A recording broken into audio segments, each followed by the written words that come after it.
네, 코로나를 계기로 급성장했던 국내 제약바이오 업계가 지난해에는 다소 주춤한 흐름을 이어갔습니다. 기대와 달리 국산 신약 탄생이 저조했던 데다 이 대형 기술 수출도 급감한 영향이었는데요. 올해는 세계 최대 의약품 시장인 미국의 활로를 뚫기 위해서 많은 기업들이 승부수를 던지고 있다고 합니다. 이 내용은 IT바이오부 박승원 기자와 함께 짚어보도록 하겠습니다. 박 기자, 먼저 지난해 국내 제약바이오 업계 성과에 대해서 좀 간단하게 짚고 갈까요? 네, 이제 뭐 다른 해와 달리 이제 다소 부진했다고 말할 수 있을 것 같습니다. 예. 지난해 이제 국내 기업들의 이제 기술 수출 총 규모는 6조 원으로 전년 대비 55% 급감했습니다. 기술 수출을 기록한 기업 수도 전년의 이제 절반에 그쳤는데요. 예.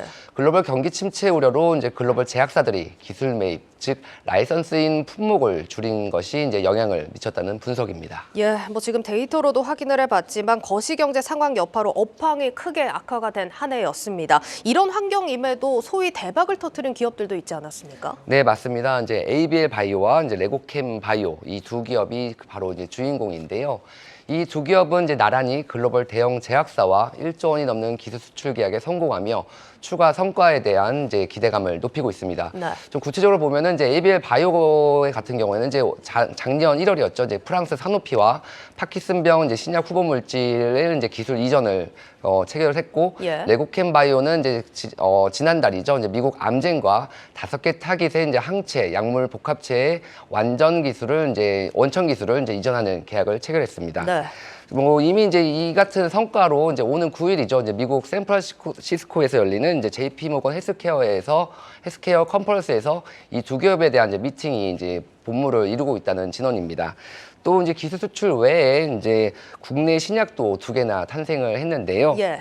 SK 바이오사이언스의 이제 국산 코로나19 이제 백신이 35 신약이 되면서 우리나라는 이제 코로나19 백신과 치료제를 동시에 보유한 3번째 국가가 됐습니다. 이어서 대웅제약도 이제 지난해 11월 당뇨병 치료제가 이제 승인을 받으면서 36번째 국가 신약을 만들어냈습니다. 대내 이제 어려운 환경 속에서도 이제 R&D, 즉 연구개발 투자를 강화하는 등 이제 본업에 충실했던 게 이 같은 결과로 이어졌다는 진단입니다. 예, 그러니까 무리한 확장보다는 본업에 좀 충실하게 투자를 강화했던 게 결실을 맺은 한 해였다. 이렇게 좀 정리를 해볼 수 있을 것 같은데 올해는 어떻게 될까요? 사실 업황이 쉽지 않은 건 올해도 마찬가지일 것 같은데 그래도 국내 기업들이 연구 개발에 매진을 하는 만큼 기대감도 가져볼 수 있을 것 같거든요. 네, 맞습니다. 이제 무엇보다 이제 올해는 이제 세계 최대 이제 의약품 시장이죠. 미국 진출에 속도감이 붙을 전망입니다.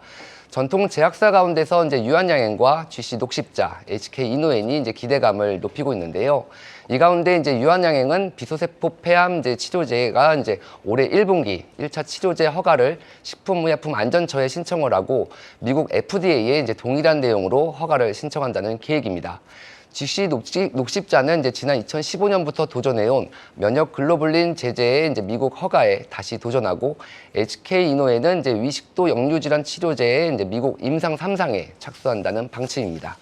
예, 일단 그러면은 지금 이렇게 전통 제약사 외에 그럼 다른 분야에서 좀 기대를 할 수 있는 기업들은 또 어디가 있을까요? 네, 이제 글로벌 의약품 전문 기업인 이제 HLB 역시 이제 기대를 걸만한데요. 예. 앞서 HLB가 임상 결과를 발표한 항암제 역시 내년 선항암 치료제로 이제 FDA에 신약 허가 신청을 내는 데 이어 이약과 중국 항서제약의 면역 항암제와의 병용요법을 간암 1차 치료제로 이제 허가 신청한다는 계획입니다.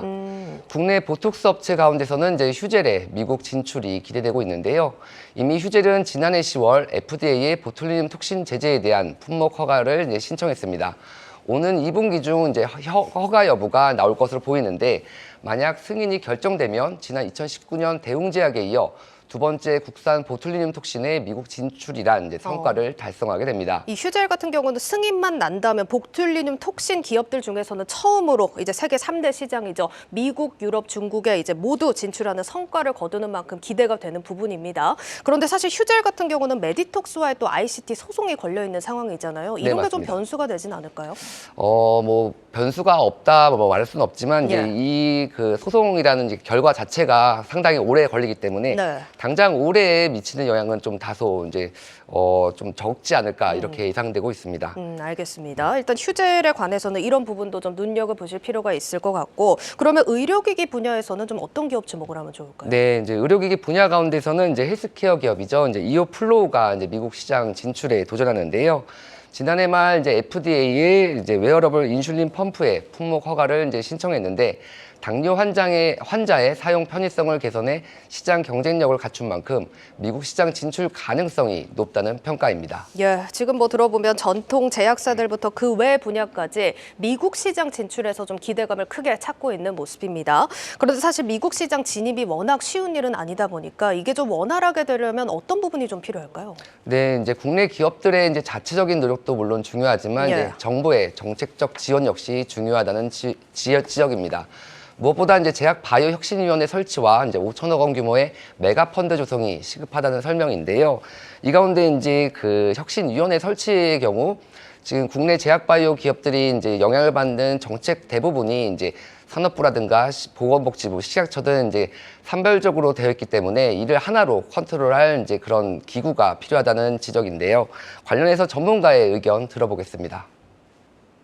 혁신위원회는 컨트롤 타워 역할을 하는 뭐 중요한 결정을 할 수도 있을 것 같고요. 최근에 그 3고의 어려움 속에서 대규모의 자본이 많이 필요하거든요. 메가펀드, 특히 이제 해외에서 임상에 대한 그 성과를 만들어야만이 미국 FDA 연결할 수가 있고 하니까 가장 큰 중요한 단초는 바로 대규모의 정부의 그 메가펀드 역할이 중요하지 않나 이렇게 생각합니다. 네, 이제 여기에 이제 신약에 대한 확실한 가치 보상, 그리고 이제 예측 가능한 안정적인 약가제도 운용과 글로벌 기준에 부합하는 세액 공제 등 이제 세제 지원 강화도 필수적이라는 설명입니다. 예, 잘 들었습니다. IT 바이오부 박승원 기자였습니다.